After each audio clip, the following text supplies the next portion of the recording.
Welcome to Sober Sunrise, a podcast bringing you AA speaker meetings with stories of experience, strength, and hope from around the world.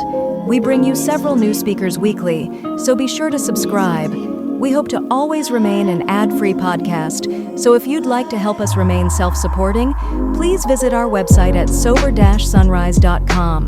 Whether you join us in the morning or at night, there's nothing better than a sober sunrise. We hope that you enjoy today's speaker.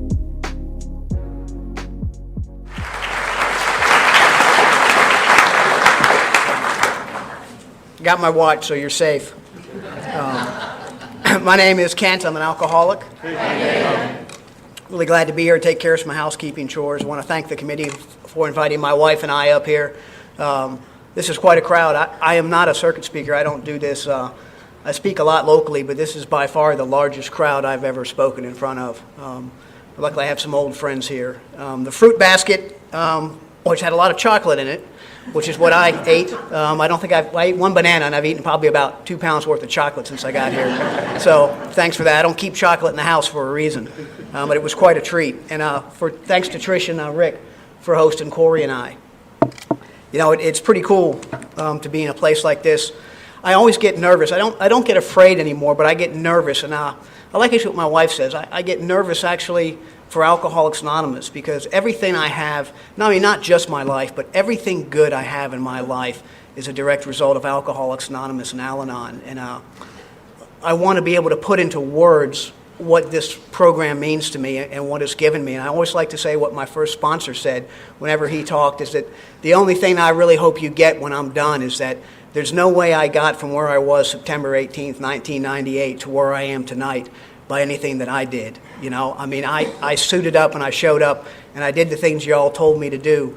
And somewhere along the line, before I got to step 12, I had a spiritual awakening and my attitude and outlook upon life had changed. And it's that old AA cliche that if, my first day in Alcoholics Anonymous, if I'd written down what I wanted out of life, I'd have, cheated myself. And I remember hearing that, yeah, right. And then looking back, and I haven't been sober that long, it's like I would have sold myself absolutely so terribly short. I absolutely love this program. I'm supposed to tell you in a general way what I was like, what happened to me, and what I'm like now. And I always want to start off with a little icebreaker. The lady I spoke recently at a little place in Millbrook outside of Wetumpka, and a good friend of mine, Vicky, said, are you nervous? And I got to thinking, it was kind of a small group, and I said, I'm really not nervous because I have embarrassed myself in front of a large group of people before. When I was in the Army and I was sent down to Panama, where I spent many years, I was with a group. We used to travel across the world, and we'd teach different outfits, foreign armies, different stuff. And we were down there, and we were going to train, back when Noriega was supposedly a friend of ours, we were training his Israeli-trained commandos on some advanced terrorism techniques and ambushes and raids and stuff like that. And I'd been through a 6-week Spanish course up at Fort Bragg, so, I had a translator, but I didn't need a translator. I've been speaking Spanish for 6 weeks, right? And so the night before, I'm writing my preliminary notes and stuff like that, and I'm drinking, as I was wont to do. And so I'm sitting, I'm writing down, and, you always want to say something nice about the host country and the people, so I'm writing it down, and I'm translating it in English, I said, okay, I want to say this and this. I said, okay, people, what's the word for people in Spanish? I'm like, I don't remember.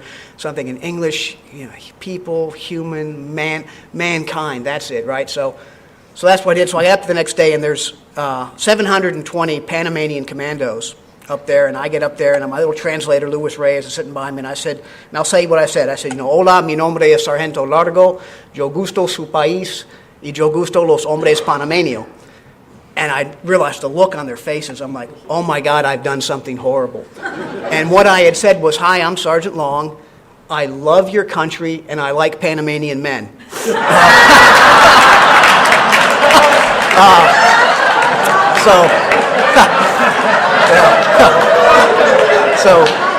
So that was a showstopper.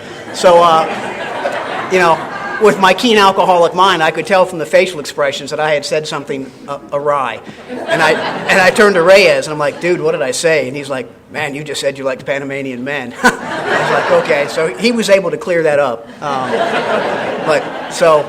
if I embarrass myself tonight, it won't be the first time.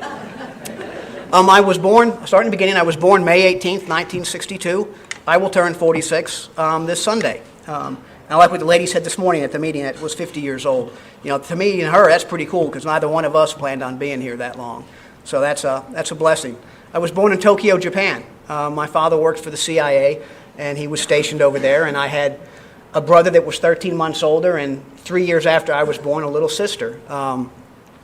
There's no active alcoholism in my immediate family, and my sister and my brother are both disgustingly normal people. You know, they went through life, they went to college when they were supposed to, they got married, they have kids, their kids are normal, they're great parents, they're, you know, productive men. They live their lives the way I was raised in the same house. I just didn't, I have a disease of perception, and I just didn't turn out the same. But, you know, I was raised in the same house, and I've been through a few treatment centers, and I remember early on at some of those treatment centers, you know, there's some people that have really had a pretty hard go of it, a lot of, you know, physical, sexual, emotional abuse.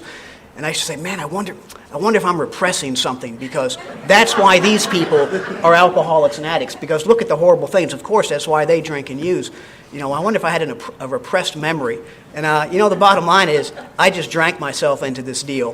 You know, the book talks about the difference between a hard drinker and a real alcoholic. And, you know I started off as a hard drinker, and I became a real alcoholic. And I don't know when it happened, but I know I was drunk when it did occur. I spent the first 3 years of my life was in Japan, and then we moved to Taiwan, and then we moved back to for me the first time Washington D.C. area, and that's where my parents still live today. And when I lived in the States, I guess that would be home. And went to St. Michael's Parochial School, kindergarten, first grade, second grade, and then we went to Switzerland for 3 or 4 years. I had asthma very, very badly. I was actually given last rites by a priest when I was about 3 years old.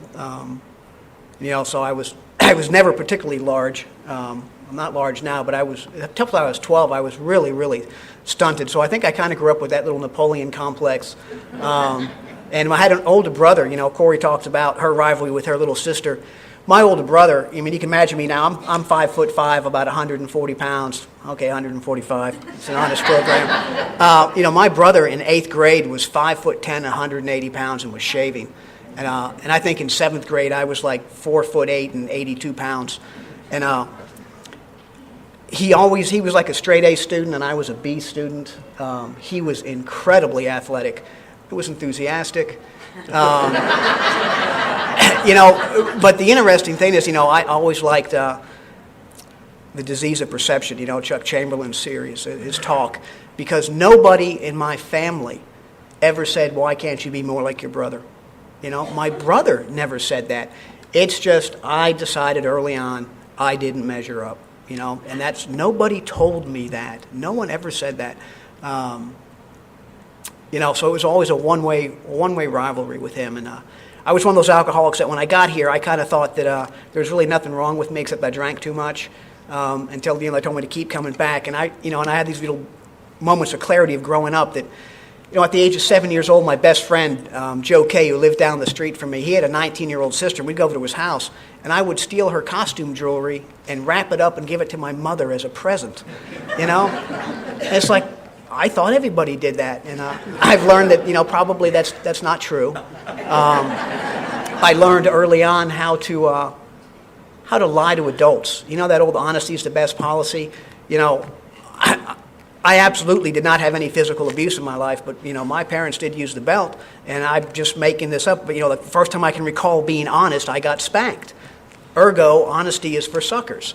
And so I learned how to lie. I learned how to lie, and my dad doing what he did, we entertained a lot, you know, and I remember at the age of 7, I mean, I would, not a full suit, but a blue pants, white shirt, and a tie, and I knew how to set up a table for like 6 people to include, you know, the 16 forks and all that.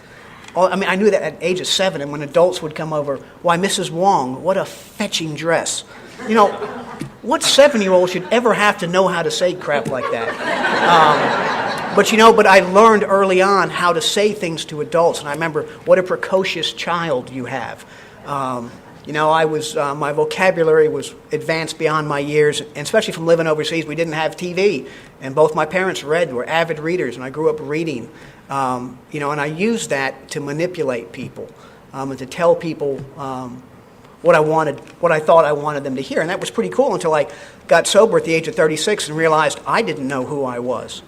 I had lost myself along the way, and I used to laugh, not being part of the 60s generation. I was a little bit after that, but in the 60s, dude, I'm trying to find myself, and then here it was in 1998 at 36, understanding exactly what they were talking about. I had no idea what I liked, my wife said this day, I didn't have opinions, the last 7-8 years of drinking, I just drank, therefore I was. I didn't have any opinions. But I always mentioned my family of origin because it was important for me that, it wasn't my environment, I just drank myself into this deal, and, I probably do have a genetic predisposition for this, but I did all the drinking. My life started for me, at the end of 8th grade, my dad came home and said, we're moving to Singapore, and we said, sweet, where is it, and we got the atlas out and we found out, and so we moved there, and it was really good for me because nobody knew my brother, nobody knew anybody. It was kind of a fresh slate for me, and I started my high school there, so I wasn't leaving the high school. And that's when I met, it's funny, living in the D.C. area, all the people that we met as adults, all the adults were, military, State Department, government, they were suits, briefcase people. And in Singapore, the Americans there were oil people. They were from Texas, Oklahoma, Louisiana, completely different breed. These people worked hard and they partied hard, and I loved it and I loved them. And we moved. And in Singapore, there's no drinking age at all. Like you heard Corey say, we could go into the Hyatt Regency Hotel at the age of 14 and order a drink, and it was no big deal. My parents were 2 martini a night drinkers, and still are. So alcohol wasn't a big deal for me, and I knew I grew up having wine on Sundays for dinner and never had an allergic reaction until I drank enough of it. That was the kicker. And when I got to Singapore, that's what happened. Met the Warren brothers, these 3 boys. Their dad was a bigwig in one of the oil companies, and they had a big expense account, and they could just charge stuff to their rooms, and started drinking Heineken beers, and I never had a spiritual experience drinking my first couple beers, but it made me fit in, I became very comfortable. Prior to that, I was relatively shy and introverted, and I really became an extrovert in high school. Corey said I was, student body president when I graduated, and class favorite and king of the junior senior prom.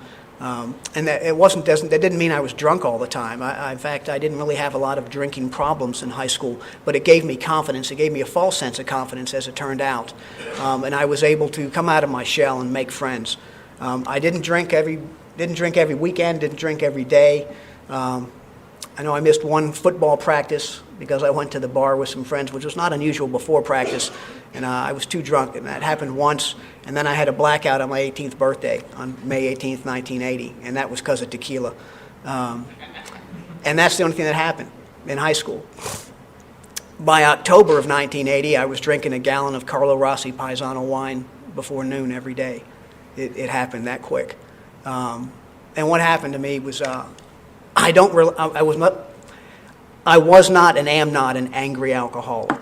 I don't relate to anger. I'm much more comfortable with self-pity and fear. Okay? That's what I do. Self-pity and fear. And what happened when I graduated high school and I moved to Flagstaff, Arizona, I wanted to be a forest ranger. I knew nothing about what the career entailed. I thought you wore a green outfit and hung around in the woods, and that's what I wanted to do. But the degree is forestry, and I knew that. Because I picked, it was Northern Arizona University was, back in the day, was the 3rd best in the country for forestry. But I had no idea that was a science degree. I'm a liberal arts type of guy, really. History, foreign languages, social studies, geography, anything to do with math and science, not so good.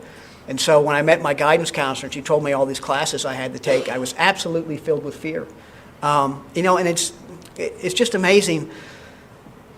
college freshmen on average, what do they say, by the time they graduate, change their major like 12 or 13 times? I mean, it's perfectly normal, but it never occurred to me. I was just filled with fear, and I stopped going to classes if I thought I couldn't do well. I never even tried to go and maybe I could do this, consumed with fear. And I didn't know anyone there. There was 13,000 people. There was 99 people in my graduating class in high school, but only 33 of us had been there for 4 years. And it was just a bad deal. And I ended up, my parents pulled the financial plug after 2 semesters of that, because I just wasn't performing. And I know I bummed around the state for about a year. I'm not really sure what I did. I truly don't recall. But I do know at some point my dad knew where I was, and he said he got me an appointment to the Virginia Military Institute. And was I interested? And I said, well, I got nothing else going on. Let's give it a shot. And so I went there, and I managed to last 2.5 years there because there were no women, there was no alcohol, you couldn't have a car, and they marched you to class. Okay? That's a pretty good deal for a guy like me. And it was amazing because that was my first exposure to structured discipline. And I found out I did quite well in that. And it amazed me years later reading in the big book where it says, we alcoholics are an undisciplined lot. And through this program, we let God discipline us. And I was like, that was one of my aha moments. I've been looking for it. I could relate to the speakers that talked about, even in kindergarten, feeling like everybody else in class had the rule book for life except them. I've been looking for, how do you do this deal? I've been looking for it all my life. I know people have told me how they do it, and I've seen it, and they got the same instructions, but I just don't hear what they hear. And so when I was at VMI, I did okay. But the problem with a 4-year degree is it takes 4 years, And I also like what, one of the speakers, I heard Wayne Butler talked about being the 50-yard man in a 100-yard dash. And I could relate to that. I'll get halfway faster than anybody. I just don't close the deal. And so after 2.5 years, I left. I remember home at Christmas, and I told my parents, I'm leaving, I'm going to enlist in the Army. And that's what I did. And I went to Fort Benning, Georgia. I went to Basic Infantry School, Airborne School, and ended up in the 82nd Airborne up in Fort Bragg, North Carolina. And what happened is I spent the next 10 years jumping out of airplanes and doing different stuff with different people in different types of airborne units around the world, and just drinking more and more. I'm alive today because I was in the military. The units I was in, so in 3 different units. The first unit, we spent about 6 months of the year in the field. There was no alcohol. The second unit I went to spent about 9 months of the year in the field. So there was 9 months I couldn't get alcohol. And the last unit, sometimes up to a year, we'd be deployed somewhere and I couldn't drink. But always when we came back, especially that last unit, it was an unconventional unit, and they'd say, just take a month off, and I'd weep inside because I get bad when I got a month off. All I do is drink. And no matter where I went, there was alcohol. And I remember thinking, I'm too young, I can't be an alcoholic. What was Bill C. talking about last night? It's the guy with the trench coat under the bridge. And also, I was a beer drinker. I only drank beer, and I was in great physical condition. I didn't drink every day. How can you spend 6 months without alcohol and be an alcoholic? Well, I'll tell you how. We'd come back. We'd usually jump back wherever we lived, and we'd march 18 miles or so back into the barracks, and you clean weapons, get off about 3 o'clock in the morning, and people would usually just be passed out in the hallways, so exhausted. And I would get up no matter how late it was and go to the shop and get a 6-pack. Wouldn't even think of alcohol for 6-9 months. But if I was in a place where it was, I couldn't go to sleep until I had a 6-pack. So what happened to me is, things were just, I don't know, I just knew I wasn't living right. And I was maybe 30, 31 years old, and I was taking stock of my life and what's going on and what's wrong. And, and I realized that the people that had the things that I were attracted to were family men. They were responsible. They had a wife. They had kids. And I figured that's what I lacked. I needed some responsibility. So I married a Panamanian prostitute I knew who had a 7-year-old daughter. Okay, instant family. There's a radio program down out of Charlotte, North Carolina called John Boy and Billy, and they always have this thing, how'd that work for you? This guy named Doyton Hilbert. And the answer is always, not too good. but probably not for the reasons you think. What happened is that was the first time since I was 18 that I was out of a barracks, a dormitory type existence, and I had to do things like pay rent, pay my phone bills, balance the budget, and I found out I was incapable of doing that. And my life started spiraling out of control, and I was consumed with fear, with shame, with guilt, and just like a spree, what helped those feelings? I drank more. The more I drank, the worse things got, the more shame, fear, guilt, remorse, the more I drank. That was my spiral. I would do things like on a Friday, get drunk and buy my wife a $300 dress, and that was the rent money on Monday, you know? And I couldn't tell people, how do you do this deal? You know, I can't do this. I am unable to do what 16-year-olds that are emancipated can do, and I can't do it. I don't understand. I won't go into but the schools I'd been to in the military, I was either distinguished honor grad or honor graduate from every single school. How can I not be able to do this? And eventually what happened is I missed 3 days of work, you know, and if you work for Krispy Kreme, that's okay. But if you work for the Army, they call it AWOL.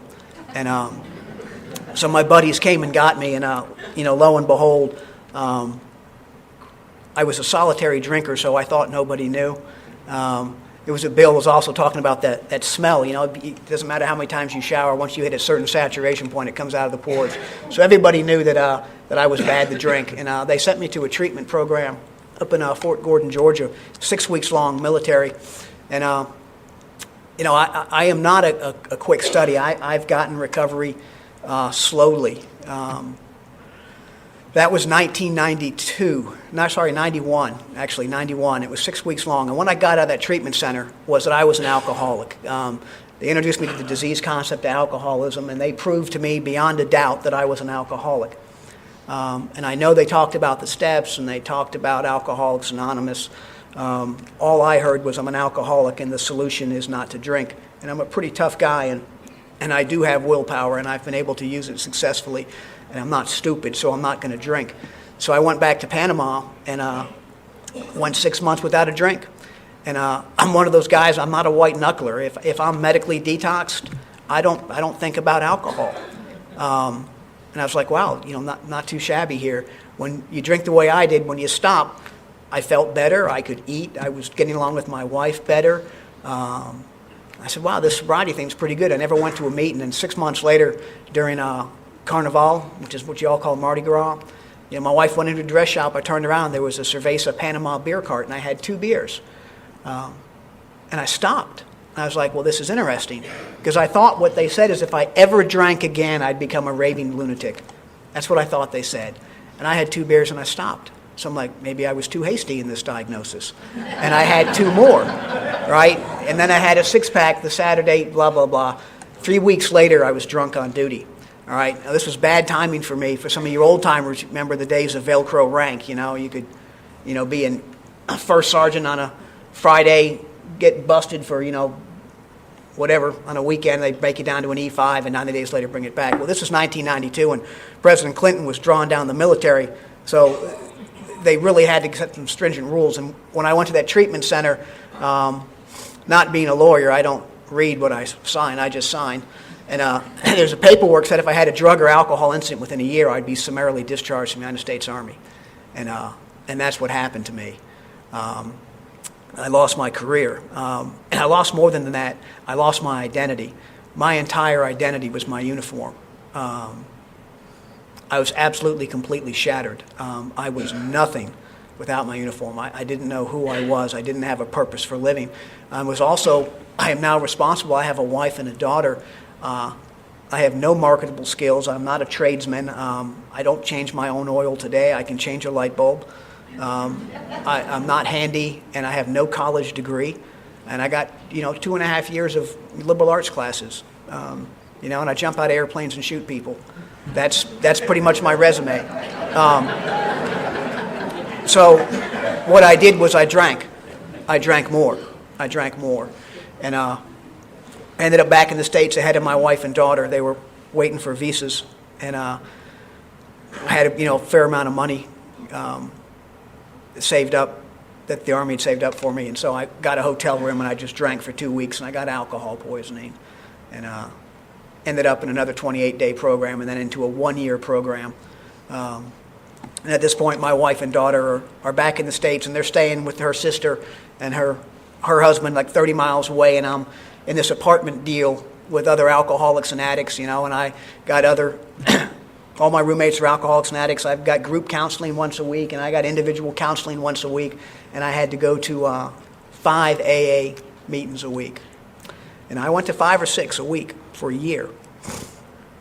Didn't have a sponsor. I didn't work the steps. Okay, and this is important for me. This is, like I said, this is my experience.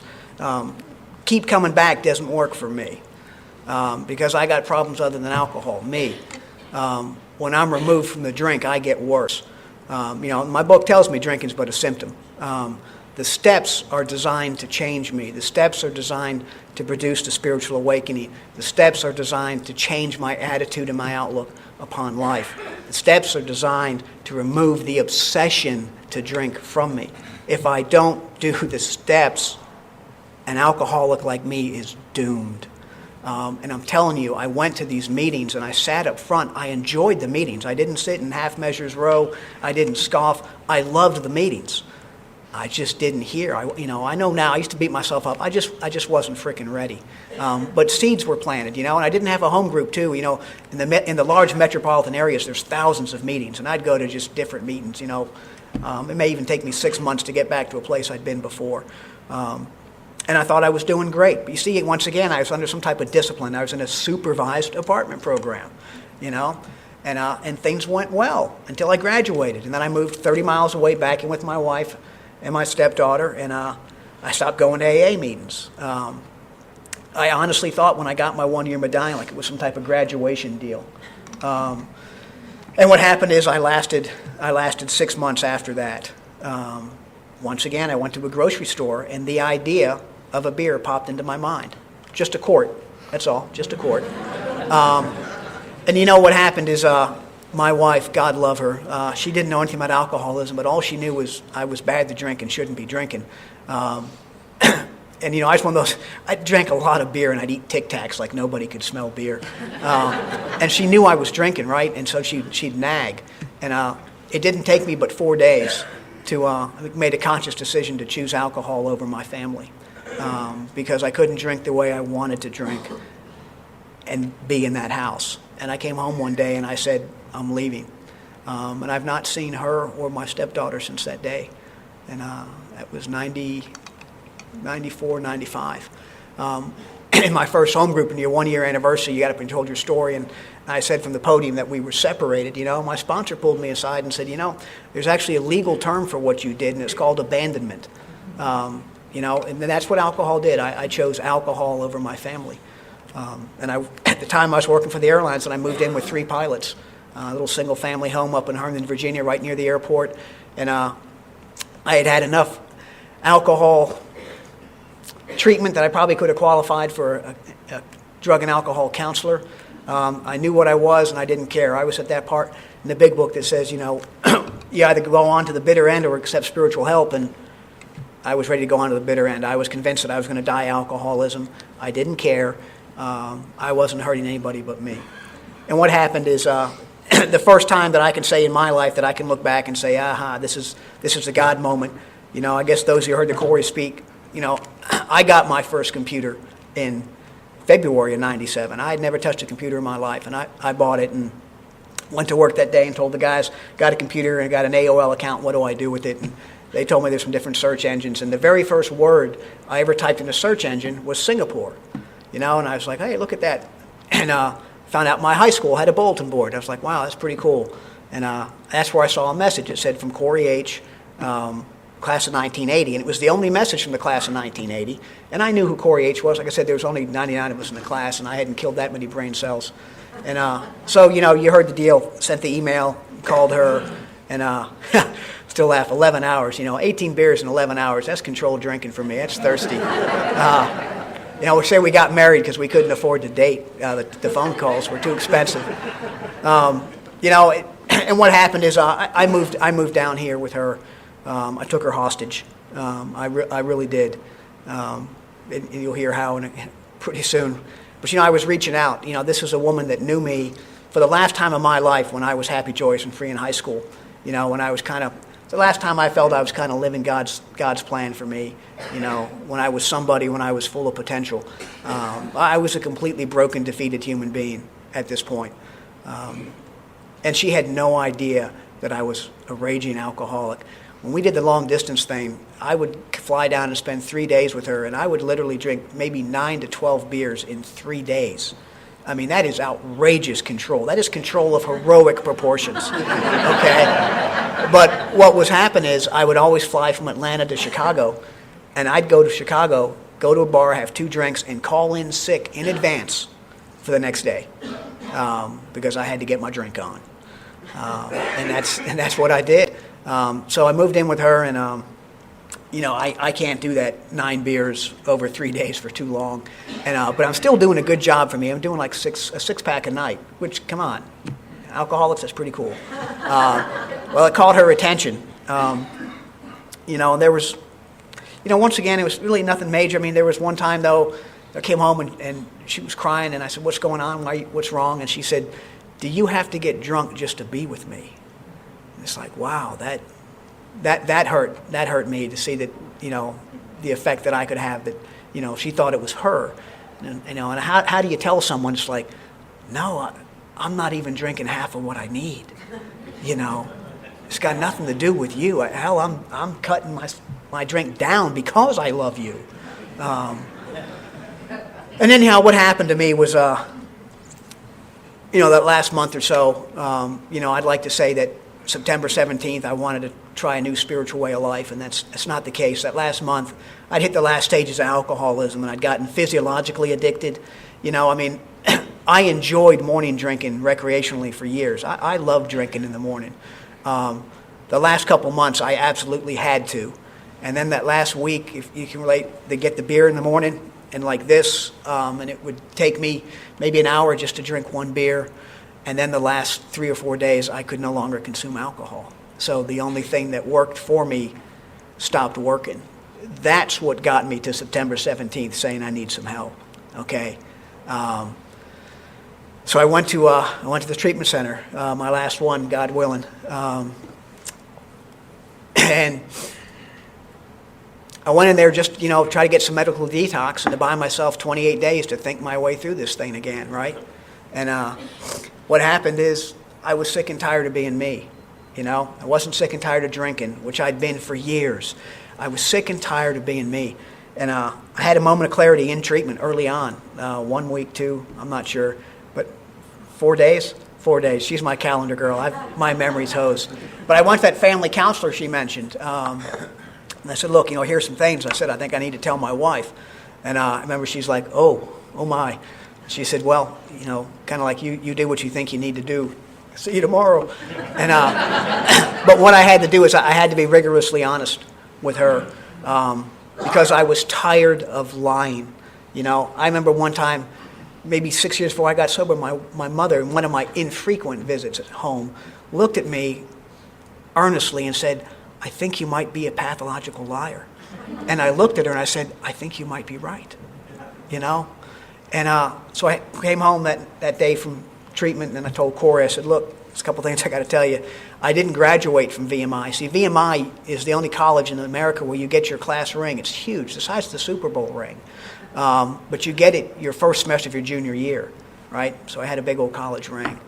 I also told her that I left the military during the early outs because many people then got significant amounts of money, like I think I told her I had $25,000 in a bank account in Virginia. And I also told her that Mead Haven was my first treatment center. So I had to tell her I'm not a college graduate. I got kicked out of the Army for alcohol rehab failure. Oh, and by the way, this is my 3rd treatment center, and one of them was a year long. But I'll tell you what, the truth shall set you free. I slept like a baby that night. Now, here's the deal. This was the first time in my life I was willing to take responsibility for my actions. It was my first time in exposure to recovery that I was willing to take responsibility for my disease. Previously, I wanted someone to wave the 28-day Blue Cross Blue Shield wand over me and cure me. Okay? Now, no treatment center I ever went to ever claimed to do that. Every single one of them told me the deal. This is discovery, recovery is an AA. To be honest, I wasn't willing to do it. I wanted the easier, softer way, and this is the easier, softer way. I thought Corey was going to leave me, and I was okay with that. Now, I don't mean, I was looking forward to it, but I had to tell her these things for me. And that was the first time that I was willing to be honest with another human being and face some negative consequences. Because if she'd have done that to me, I'd have been gone. I'm a runner. She's a sticker. And that's why we're still together. She didn't leave, but she said she didn't sleep that night. So what happened is when I told my counselor on week 2, because I didn't want to admit to him that I was a slow learner, when I finally told my counselor, this was my 3rd time around, he's like, what do you expect me to do for you? I'm like, what do you mean? You're professional. And he's like, there's nothing I can say to you that you haven't heard. I had been, what I think there's actually a term for it, institutionalized, I'd heard the whole deal. He's like, there's nothing I can do for you. And this is why I'm forever grateful. Not only was he a counselor, he was one of us, okay? And he said, you need to go to Alcoholics Anonymous. And I said, man, I've tried that. I said, I went for a year. Now, I'll tell you, it threw him. He was like, really? But then his training kicked in, his alcoholic training. He's like, did you have a sponsor? I said, no, sir. And he's like, He said, did you have a home group? I said, no, sir. He said, did you work the steps? I said, no, sir. And he's like, you didn't go to Alcoholics Anonymous. And I'm like, really? And he's like, I'm telling you, man. And he said, you're going to go to 22 North California Street, Metro, at 8 o'clock. You're going there tonight. I said, okay. And I said, where is it? He said, you find it. Okay? I said, okay. And I did. It's like 6 miles from my house. And I went there, and I got a sponsor that night who didn't even want to talk to me until I got out of treatment. He said, you go do that deal, and, you just keep coming here, and we'll hook you up when you get out. And that's when I came out, and I was on fire. I really was. I was on fire. And I said, I'm willing to do a 90 and 90. Because my first time around, that hadn't been coined yet, So I'm showing him my commitment. He's like, well, good for you, Skippy. How about He said, how about a meeting a day for a year? He said, the meeting's from 8 to 9, we open from 7 to 8, and we stay from 9 to 10. I want you to do that every day for a year. Are you willing? I don't think I was, but I said yes. Because I had no other choice. And, and he got me into service. He was the alternate G. My first thing, I was ashtray boy. I was the ashtray boy. When Bill was talking last night about being the guy reading the spiritual experience, my job was ashtray boy. And I did that for 18 months. And I came out of the bathroom one day, and there was a newcomer emptying my ashtrays. And I didn't even smoke, right? And I actually went and I tried to grab the ashtray. And my sponsor was like, it's time to let somebody else clean the ashtray. And being alternate GSR, that's where my district met in this home group. And, the old 40 cup urns that took 3 hours to brew 40 cups. Well, I had a small home group, right? We didn't get a lot of newcomers. So when one of us came in, all the old-timers were like, sweet, we got new meat. So he immediately gave me a key and said, the first Saturday every month, you're going to be here at 7 o'clock, and you're going to make coffee, right? And then why don't you stay for district and see, what district is about. And then he started having me go to area assembly, and that's another thing that's really cool. I got to tell you real quick, Jim Spain sitting up front gave me my first silver medallion, which I still have, with the hole cut in it. And I didn't know he was going to be here, and I turned the corner, and I see him. It brings a tear to my eye, and you're a special man in my life. And I come here and I see guys like Douglas. I mean, I've seen him at my first area assembly, and Big Al, shy as he is and small. But there's people here. There's actually a lot of people here that I see at area assembly, and I've seen it, different events at Hueytown and Bessemer and Sumatonga. But it was service that got me out of myself, because I'll tell you, even in my home group, being there for 3 hours a night, I didn't share, and I wasn't allowed to, unless the topic was a step that I had worked, I couldn't share. And I looked at my feet, and I talked to my sponsor, but I wouldn't talk to anybody else. And it was when you had like 12 or 15 people in the group. I was incapable of talking to people without alcohol. I was so consumed with fear, and I thought so little of myself, and I had nothing in common with these people. But getting to service, and it's when I'd go to other groups, filled with fear, and it's, oh, shoot, there's so-and-so. I know them from the PI committee, and hey, there's the lady that runs corrections. So I started having people I knew no matter what group I went to in Montgomery, and that helped me a lot. And it kept me accountable. See, it was a little bit of discipline, you know. There were times when I find it hard to believe, I probably would not want to meet a service commitment, but it was a commitment, and people, I had said I'd be there. My sponsor told me early on, when I was talking about what is spiritual, what is spirituality, what do I got to do to be spiritual? And he said, for you, he said, here's what you're going to do. Be where you say you're going to be, when you're going to be there, and use your left turn signal. All right? Don't ask me why, but see, that was simple. I could do that. And that was important to me because my word meant nothing when I got here. I would always tell people I would do things and then be a no-show. I would never show up. I always had good intentions. When I told you I'd help you out, I meant it.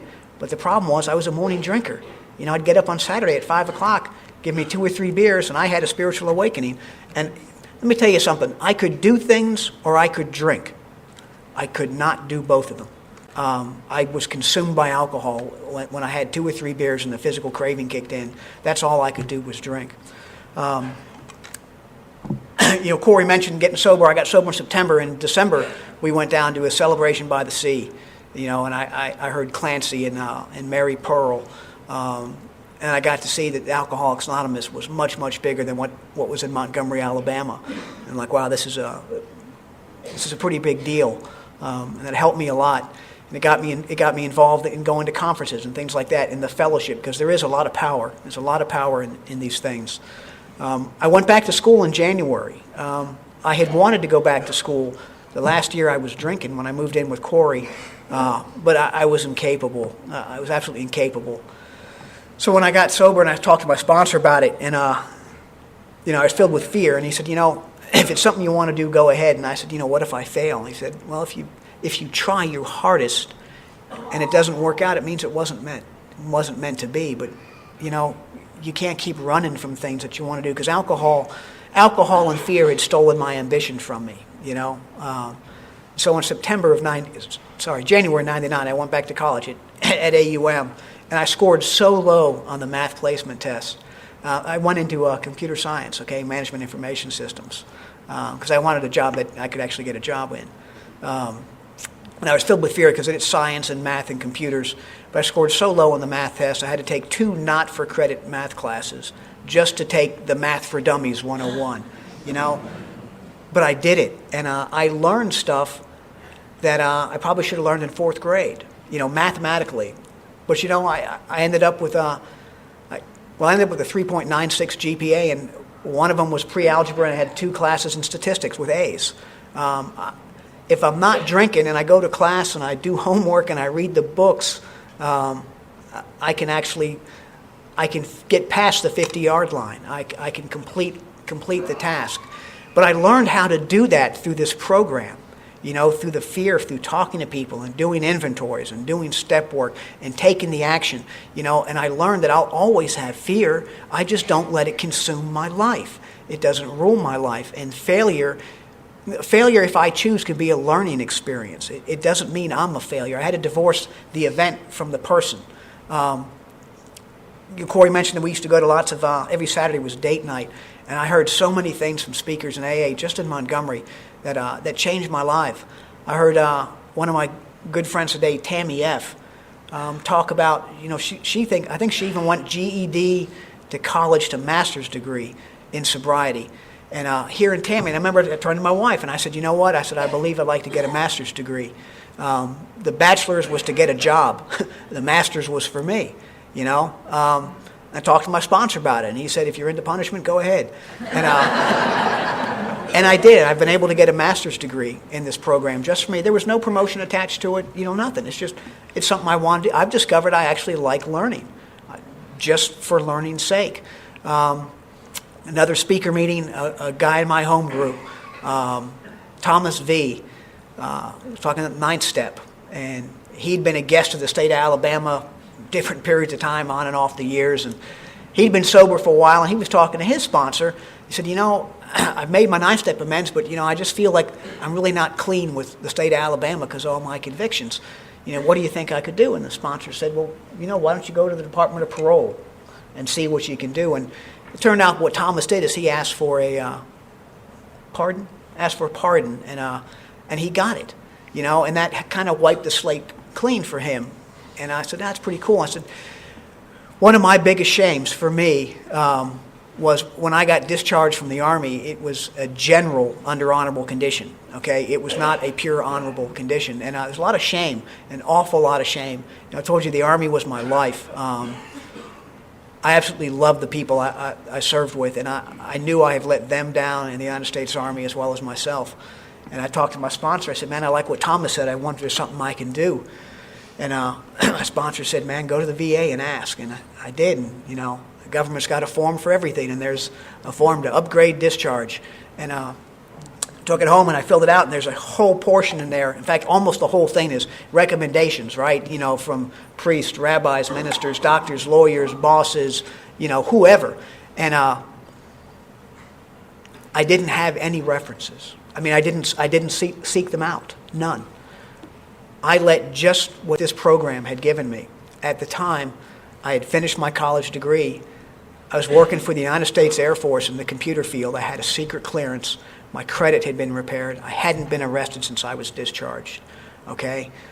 And 6 months later, I had an honorable discharge. It's absolutely amazing to me. When I was a junior in college, I was walking down the hall, and my first sober job, I worked at Michael's Arts and Crafts, which was a humiliating job for a man of my ego.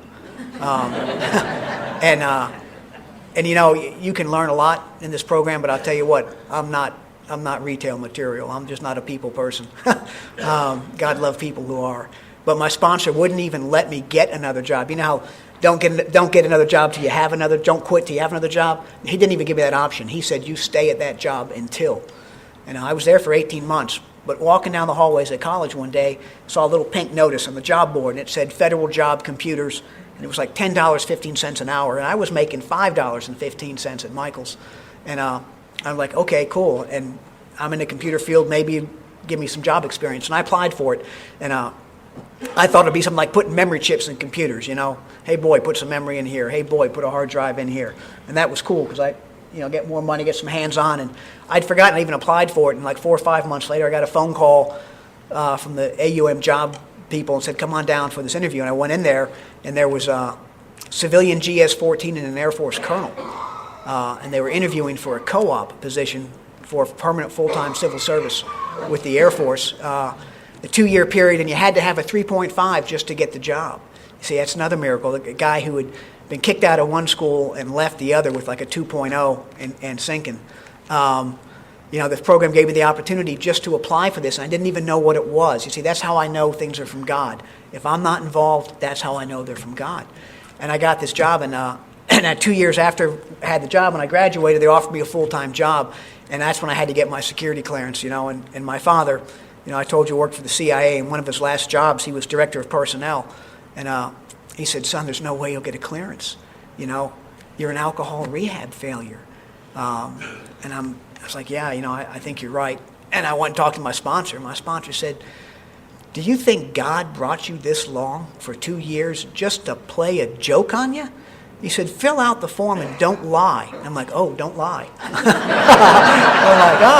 like, He said, don't lie, because you know how he was lying, be honest, He said, don't lie. So I filled out the form, and I got the clearance, because the job was contingent upon the clearance.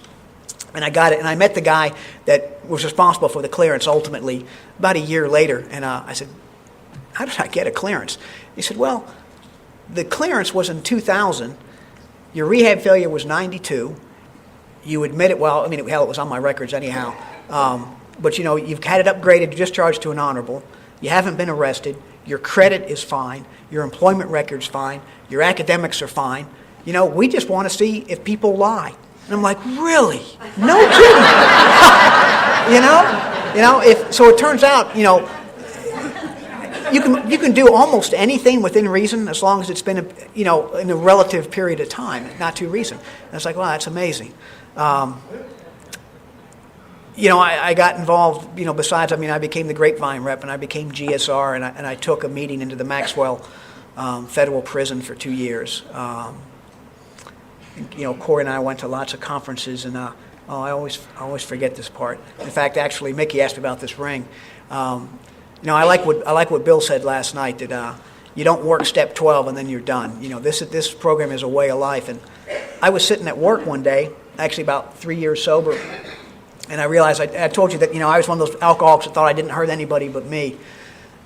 The gentleman that had to sign my paperwork kicking me out of the Army, he and I had a special relationship. When I was at VMI, he was one of the active duty Army officers stationed there as a captain.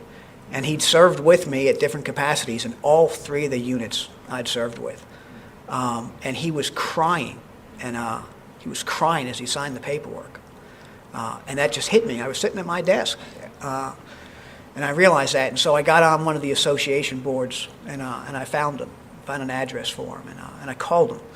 And we talked for quite a while, and he said that he used to stay awake at night periodically wondering if he had done the right thing for me.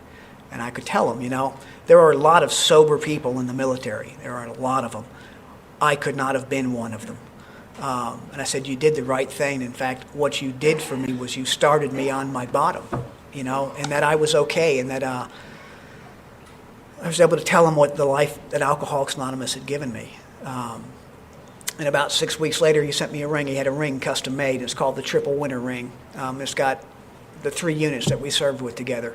And that was a direct amends to a 9-step, and I call him from work about once a month, and we email actually about once a week. And that's a relationship that's been restored. When that computer I bought, that first computer I bought that with a credit card I'd stolen from my parents, okay? And I ran up $10,000 on it.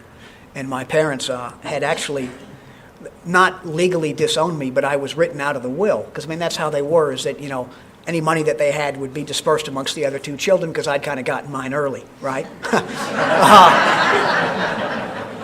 About 5 years ago, so my wife and I were visiting my parents, who I would go 6 years without even calling. I call my parents every week. We're not close. I still have a 72-hour rule with my parents, but I act like a son and I do the things a son should be. And we went to visit them, and they told us that they had made me the executor of the estate. Probably because my wife might be a lawyer, but you know what I'm saying? That relationship had been repaired. They trusted me. They trusted me now. And that's pretty cool. I can't put a price tag on that. I can't put a price tag on that. And the last thing I'll say is, Corey mentioned it, I also like, what Memphis Mike from Birmingham, who lives in Pensacola, said. I did not become a knight in shining armor when I got sober. I am a fallible human being, and I have character defects, and I had struggled with finances. And I got to tell you, I'll be honest, when I came to Montgomery, Alabama, Corey and I got a U-Haul, the smallest one they have, and had to get a bar to put in there to keep my stuff from rattling around. And I was so proud of the fact that I was not materialistic. Do you know why I wasn't materialistic? I had nothing to buy, okay? I have discovered, man, I am powerless over money. It is a bad juju for me. And my first couple months sober, I had a little credit card, and I remember Corey coming home, and it's progressive, just like my drinking. Because the first time it happened, she's like, "Honey, look at this credit card bill. That's $353." I'm like, "Oh, that's crazy. There's obviously a problem. Give that thing to me." And I looked, and you see, here's the way: $5 here, and $7 here, $9 here, $20 here. How can that possibly add up to $353? Well, it does, and it happens quickly. So twice before, Corey and I put me on financial lockdown, right? And about 4 years ago, being the spiritual giant that I am, I think I'm ready for this. And what happened is, I said credit repairs itself, and I started getting those offers, unsolicited offers, right? And so I started accepting them. And this is where it's, and here's the point I want to make. In the rooms, and I've done it for years too, it's almost a joke about retail therapy. All right, what I'm talking about is much more serious because I spend money when I know it's not going to make me feel better. Okay, so that's different than getting angry at the wife and going out and buying a new pair of shoes. Okay, I'm powerless and I get these things, and I ended up with about $15,000 worth of credit card debt. But I had an allowance, and who cared because I was able to pay it off, right, out of my allowance. But here's what was going on. This is when I knew I was in trouble. Rushing home from work before my wife to get the mail. Okay? because I'm getting 3 credit card bills and she thinks I have 1. Okay? She said, she'd say, hey, wow, that's really nice. Where'd you get that? Oh, I got this from so-and-so. I am lying to my wife. Okay? Uh-oh. Could be a warning sign. So what happened is I got an unsolicited offer in the mail for, like $25,000 from Bank of America to pay off my bills. I'm like, thank you, God. Let me tell you something. God doesn't deal in money. That was not a sign from God. So I got it, and I called, and they said, well, Mr. Long, how much do you need? I said, well, I only need $15,000. Well, you're pre-approved for $25,000. Yeah, I really only need $15,000. And what happened is, so I got the money, and I didn't pay off all those credit cards. So, and this is a process for me, 9 months, right? And I'm just getting this knot in my stomach because I know the day of reckoning is going to come. But I tell you, I went to the bitter end. I came clean to my wife the day the bill came where my allowance could no longer pay all my bills, okay? Because that's how spiritual I am. And what happened is, I knew this was 9 years, and this was her third 3-year plan. But I had to get honest, and my sponsor, I saw my sponsor every day. I was doing 10 steps every day, but I wasn't telling another human being. See, one of the defects I got in Alcoholics Anonymous I didn't have was spiritual pride. I should be better than this. I can't tell anybody what's really going on because they will look down upon me, right? Like we look down upon people in Alcoholics Anonymous. That's pride and ego. And what happened is when I told her, seriously, when she said it's just money, I almost died. Because it's like, what happened to my wife? That's not my wife. But she has worked a wonderful program. And I'm still here in the same house. But I had to do something, right? And there's a speaker I'd been attracted to for years, for 5 years, a guy named Scott R. out in California. And I remember one of his last tapes he had talked about, he had been through this at 16 years sober. And my wife was doing a fair amount of speaking at the time, and she knew some tapers, and she was able to track Scott down. And I called this man who I'd never met and asked him to be my sponsor, and he's been my sponsor since December. And he said, "Yeah, we can do this, man. We can do this because you're powerless over your finances, and we'll get you back in, and we'll do some work."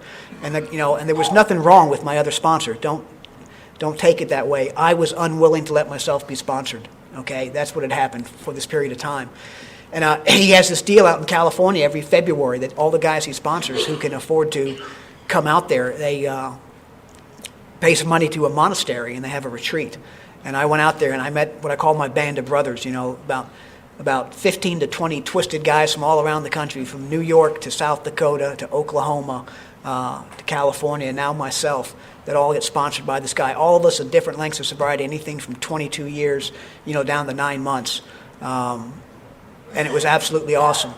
Absolutely awesome. And I had to change some things up, and I've committed going now my new home. I had to change a home group, and nothing with the home group. I just had to do something different, I had to re-energize my program, and now my home group is the happy hour 6:30 a.m. group. And I go to a meeting Monday through Friday, guaranteed, at 6:30 in the morning. Sometimes we go to speaker meeting Saturday night, sometimes a meeting on Sunday. So, I'm just doing some more stuff. I'm doing what I was taught in here.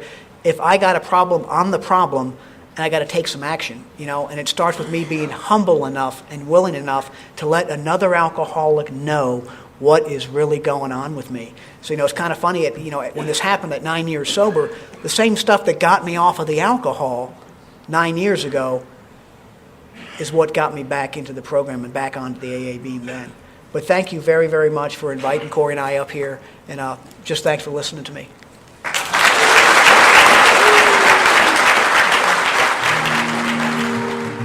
Thank you for listening to Sober Sunrise. If you enjoyed today's episode, please give it a thumbs up as it will help share the message. Until next time, have a great day.